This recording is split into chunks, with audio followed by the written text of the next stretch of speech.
हमारी संस्कृति में दिव्यताओं के जो उच्चतम प्रतिमान है, जहां दिव्यता भी शोभित होती है, उच्चता, धन्यता, पवित्रता, शील, संयम, सदाचार, नैतिकता, मर्यादाएं, उन सबके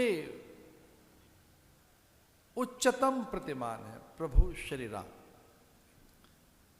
वो चरित्र हैं, उन जैसा चरित्र किसी के पास नहीं है। उन जैसी मर्यादाएं किसके पास होंगी? इसे पूरी प्रजा में आनंद उल्लास, हर चौराहे चौक पर उत्सव है, नृत्य है, गीत है, महोत्सव है। राजा दशरथ ने एक नई चीज देखी, भिक्षुक भी दान कर रहे हैं। भिखारियों से पूछा राजा ने, यद्यपि अयोध्या में कोई भिखारी था नहीं, फिर भी अब कोई दान देना है तो किसको दान दे? कोई याचक तो होना चाहिए ना।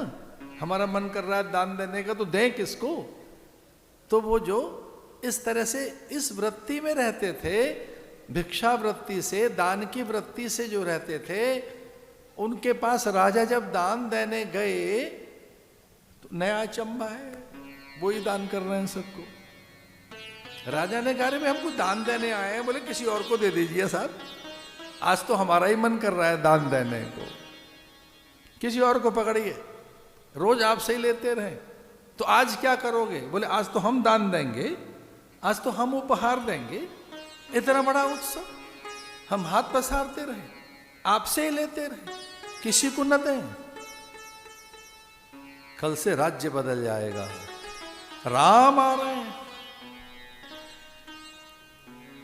मैं एक छोटी सी बात कह रहा था, अपने घर जाकर सोचना और बहुत गंभीरता से सोचना।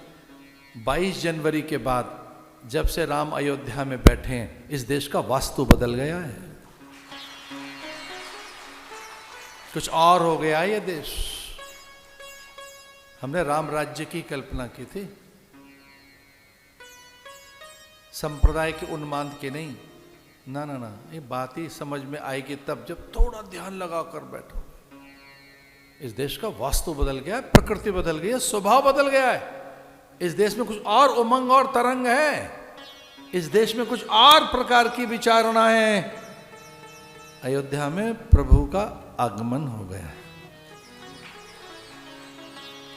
तो दृश्य हमने देखा था, आहा क्या दृश्य था। बेकारी कह रहा है मुझे दान देना है, क्योंकि कल राम आएंगे।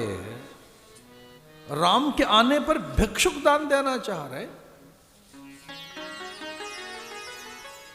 वो समय पर ही आएंगे। अभी तो लीला के लिए वन में जाएंगे।